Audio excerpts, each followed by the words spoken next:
Hey, how's it going? I'm Adam. I'm sitting next to a brake rotor, which is really weird.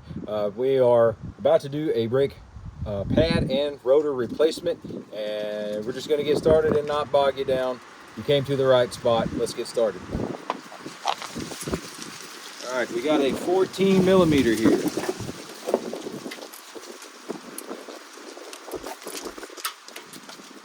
Pulling off the caliper is two 14 millimeter bolts.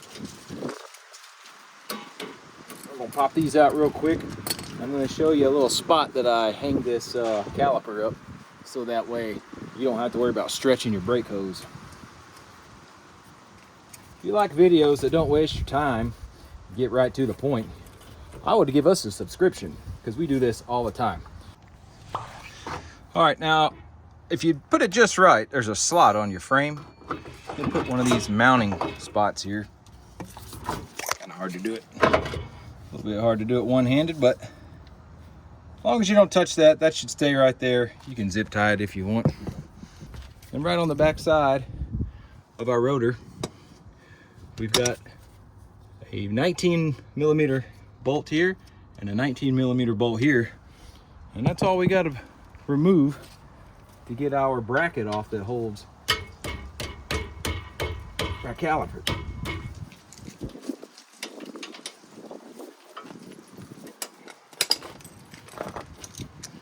All right, that's broke loose. Now, if you found this video, you've got one of the second generation Frontiers, there's really not any difference in what we're doing here. The only thing I can think that's different, I'm going to show you right now, is replacing these pads.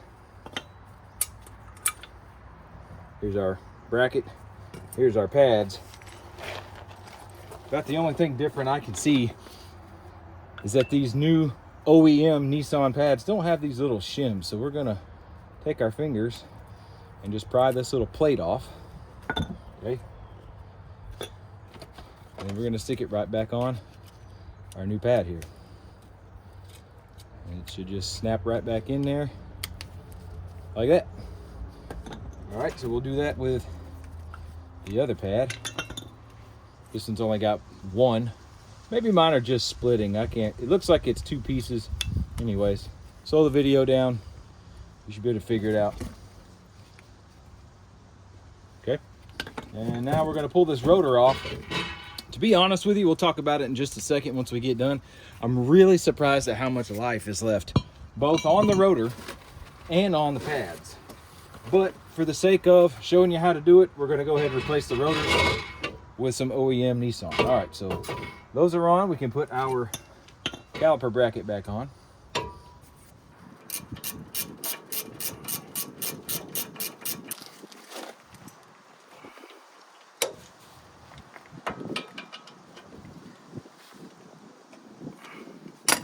All right, now we can come back and add this, but we got to make a quick adjustment. I have loosened the cap to our brake fluid reservoir.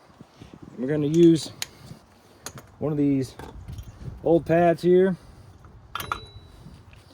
And actually we don't need that. This is going to go on the inside. We're going to cheat a little bit and use impact.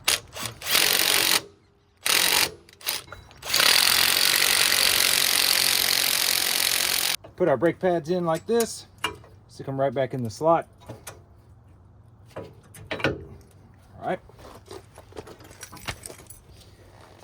And this one that's got this little bracket sticking out, I'm gonna put that one on the inside.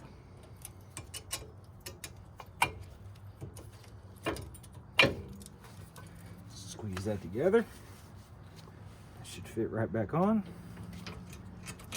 Just like that.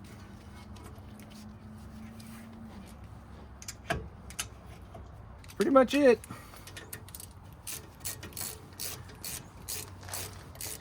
I'm not necessarily trying to do this as fast as possible for the heck of it. It's really more or less to show you how easy it is, that like it doesn't take you long at all. So no sense in procrastinating or, you know, playing it out like it's an all-day job. We're done. That's it. So I mean, really quick, we had pretty much a 14 millimeter, a 19 millimeter. We did mix it up with a breaker bar, a ratchet wrench. This is my little caliper tool I bought when I was 19 years old. I still have it. The handle broke off, but a 14 millimeter socket goes right over it. So let's talk about the brake pads. Okay, so now that we're done with the install, we can go back and talk about some of the, I don't know if you want to call it a review, but we can just go over just a few things that I didn't want to bog the install process down. But this is a comparison of one of the new pads versus the one I took off of the passenger side. And you know, there's a good bit of life gone from them, obviously, but I'm pretty surprised. I mean, and to let you know what our mileage is, we are at 80, right at 85,000. Oh my God, I need to clean my truck. Woo! That's embarrassing, but hey man, I work for a living, so I'm not always just sitting around looking pretty, like maybe some of you guys, girls, whatever. So 85,000 miles. I did put tires on to kind of have that 9 to 10 ratio. So realistically, it's probably closer to 90K. Yeah, I don't know. That's almost 100,000 miles out of an OEM pad, and you still got some on it. I'm really shocked. I mean, there is still life on this pad. And I don't know if you could do some kind of proportion and figure out how much life is on this. I mean, another 20,000 miles, I'm not really sure, but that's still pretty awesome for, you know, stock pads. That is the other thing I wanted to mention.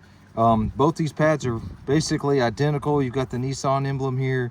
It's the same HP69HFF part, but the ones that came off the truck from the factory say Hitachi, and these say JB. So I'm not sure if after, so I bought mine in the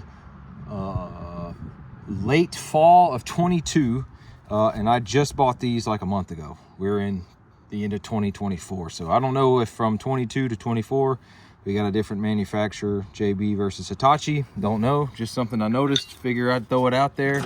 Oh yeah, and then of course we already talked about it in the install. The ones that I bought that are replacement did not have those shim pieces, or I guess that's what you call them. So I did pull those off of the stock one and put them on here. They fit, and there wasn't any issue.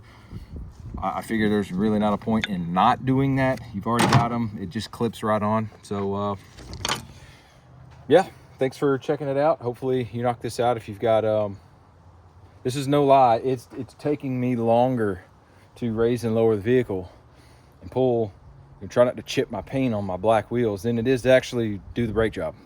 That might go quicker if I had a floor jack and some air tools, but anyways, appreciate you guys hanging out with us, and we would love to hear your comments, and we'll talk to you soon. Happy New Year.